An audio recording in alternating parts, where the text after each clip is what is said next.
As artificial intelligence gets more and more powerful, it's really forcing us to ask a pretty critical question. Who gets to wield all that power? Is this amazing technology just going to benefit a select few, or could a fundamental change in how it's designed actually make it a tool for everyone, everywhere? So let's just jump right in with a huge question. We tend to think of AI as this global thing in the cloud that's accessible to everyone. But what if it's actually building a new kind of empire, one with invisible walls and borders that aren't defined by armies, but by who has access to raw computing power? And that brings us straight to what some are calling the new digital divide. Because right now, let's be honest, the incredible power of AI is concentrated in very, very few hands and in very few places. Let's take a look at what that actually means. This term right here, it really cuts to the heart of the problem: digital colonialism. It's a really provocative idea, but it's powerful. It paints a picture of a global system where billions of people are providing the raw material, their data, their content, their clicks. But the actual intelligence and the incredible value that comes from it is controlled and captured by just a handful of tech hubs in the global north. And this chart just lays out the stark reality behind that idea. The Global South is home to 18% of the world's population, but it holds less than 1% of the world's data center capacity. Think about that. That's not a gap. That's a chasm. It means the core infrastructure of this AI revolution is almost entirely located somewhere else. So what does this actually mean for people on the ground? Well, it means that a brilliant student at a university in Lagos, or maybe a team of entrepreneurs building a startup in Jakarta, they're pretty much locked out before they even begin. The cost to just rent the computing power you need to build or even use advanced AI it's completely out of reach. Innovation gets stifled before it can even get started. Okay, so why? Why is it so ridiculously expensive? Why does it need these giant power-guzzling data centers in the first place? Well, to understand that, we've got to look at a kind of hidden problem in AI's fundamental design, something we can call its flat world problem.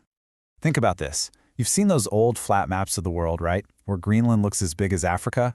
You get these massive distortions because you're trying to put a round globe onto a flat piece of paper. Well, a lot of modern AI has the exact same problem. It uses a flat geometry, nerd alert, it's called Euclidean space, to organize information. But knowledge, and especially language, isn't flat. It's hierarchical. It's like a branching tree. And when you try to force that tree onto a flat surface, it's just wildly inefficient. You need hundreds, sometimes thousands of dimensions to make it work, which means you need huge amounts of data and processing power. So what's the alternative? Well, this is where it gets really cool. It's about switching the geometry. Instead of that flat plane, what if we use a curved, hyperbolic space that's naturally built for branching tree-like data? The results are, well, they're stunning. Check this out. To index a library of 1 million books, a standard flat AI needs a whopping 300 gigabytes of space. But with this smarter geometry, the exact same library fits into just 6.4 gigabytes. That is a nearly 50 times reduction in size. It's an absolute game changer. And this dramatic compression, it just blows the doors wide open to this thrilling possibility.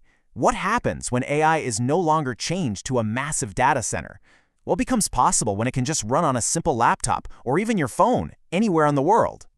You see that 6.4 gigabytes? That's not just a smaller number on a screen. It's a passport.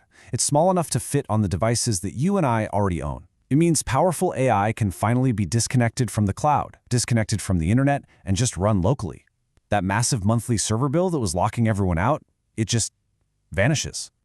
And that, in turn, unlocks these incredible human-centered applications. Just imagine an agricultural consultant in rural Kenya using an AI on her tablet to diagnose crop diseases. No internet needed. Or think about a doctor in a remote clinic with a diagnostic tool that works entirely offline. Or an educational tutor that runs on a cheap tablet, giving students literally anywhere a personal learning assistant. This is what's really at stake here. This is so much bigger than just using AI differently. It's about who gets to build it.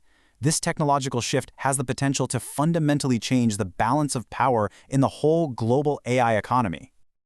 Now, we have to be real for a second. There are serious warnings we absolutely have to pay attention to. The IMF, for instance, has warned that AI could automate jobs that currently give a labor advantage to developing economies, and that could actually make inequality worse. And that's a very, very real risk. But there is another path.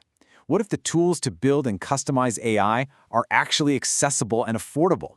Well, then it could do the exact opposite. It could empower the huge, young, tech-savvy populations across Africa, Asia, and Latin America to go from being passive consumers of technology to becoming active creators, building real solutions for their own communities. And this all leads to this really powerful concept called sovereign AI. It's basically the ability for a nation to build its own AI capacity, one that's trained on its own languages, that's aligned with its own culture and its own laws, and is totally independent of foreign tech giants. For decades, the insane cost of hardware made this just a dream for most countries. But efficient, affordable AI, the kind that can run locally, that's the key that could finally unlock this for so many more nations. But here's the catch, and it's a big one. If we really want to democratize AI, the technology itself has to be open. A proprietary, locked-down compression technology just creates a new gatekeeper, a new toll booth. Open-source frameworks are absolutely essential to make sure these powerful tools become a public good, not a private toll road. And you know what? This isn't just some hopeful theory. It's where the entire industry is already heading, for all sorts of reasons. Cost, privacy, energy use, a huge 73% of organizations are already pushing AI out of the data center and onto what they call edge devices. And get this, Gartner predicts that smaller, specialized models will soon be used 3 times more than the giant, general-purpose ones. The future of AI is already trending smaller, more efficient, and way more local. So as we start to wrap this up, it's so important to stay grounded. We've just seen this incredible technological opportunity open up, but let's be clear, technology, on its own, is never a silver bullet for these kinds of complex social and economic problems. Removing that hardware barrier is a crucial first step, but it's not enough. To make this more equitable future a reality, we're also going to need smart public policy, massive investment in education and skills, access to capital for local innovators, and fair, forward-thinking regulation. The technology just opens the door. We all still have to choose to walk through it. And that really leaves us with one final big question. For the very first time, that massive hardware barrier that concentrated all of AI's power in a few hands is starting to crumble. The fundamental geometry is changing. The question for all of us now is, what are we going to choose to build with it?